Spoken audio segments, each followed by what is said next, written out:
ऐका ना, बाहेर पाऊस पडतोय आणि तुम्हाला काहीतरी चमचमीत खावंसं वाटतंय, पण करायचा खूप कंटाळा येतो. तर ही रेसिपी तुमच्यासाठी खूप साधी आणि सोपी आणि पटकन होणारी आहे. खूप टेस्टी लागते ही. मला ही रेसिपी नक्की आवडेल.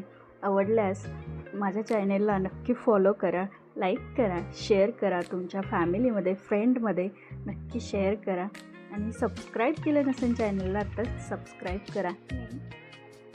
एक पळी तेल घालून घेतलं आहे आणि त्या तेलामध्ये एक लाल मिरची आणि एक हिरवी मिरची, तुम्हाला तिखट किती हवं आहे त्याप्रमाणे तुम्ही मिरचीचं प्रमाण वाढवू शकता.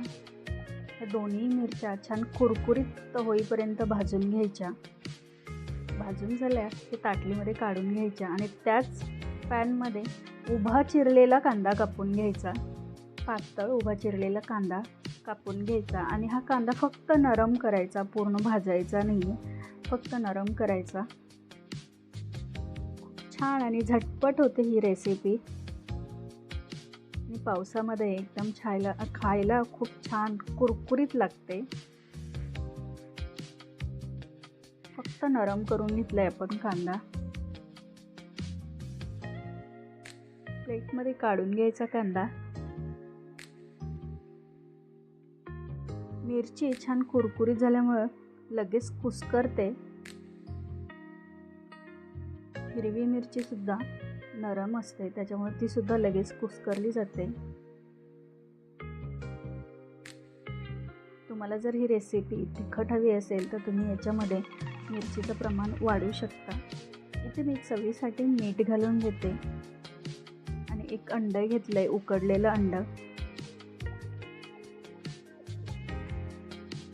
ते अंड फोडून कांदा आणि मिरची याच्यामध्ये चांगलं मिक्स करून घ्यायचं.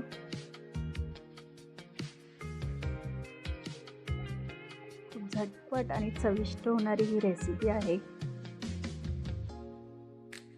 इथे मी तेल चांगलं गरम करून घेतले आणि ते तेलामध्ये कोथिंबीर, बारीक चिरलेली कोथिंबीर, पुदिना आणि हळद घालून घेतली आहे.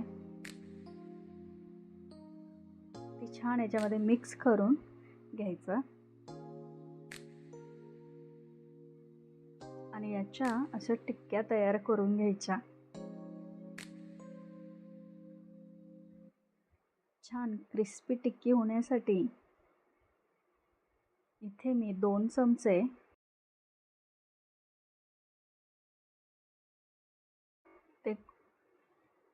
त्या कॉर्नफ्लॉवरमध्ये पाणी घालून घ्यायचं, एकदम पातळ बनवायचा आणि बारीक रवा घेतलाय. टिक्की पहिली कॉर्नफ्लॉवरचं जे बॅटर बनवलं आहे त्याच्यामध्ये डिप करायची आणि नंतर रव्यामध्ये रवा लावून घ्यायचा आणि ती फ्राय करायची. खूप छान आणि अशी कुरकुरीत होते. तुम्ही बघू शकता व्हिडिओमध्ये. अजिबात तुटत नाही. कॉर्नफ्लॉवरने छान कोटिंग तयार होतं तिचं. बघू शकता किती मस्त आणि कुरकुरीत अशी टिक्की, एक टिक्की आपली तयार झाली आहे.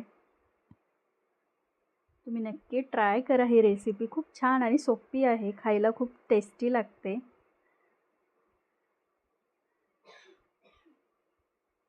तुम्हाला ही रेसिपी आवडल्यास नक्की लाईक करा, शेअर करा. चॅनेलला सबस्क्राईब केलं नसेल तर सबस्क्राईब करा. थँक्यू.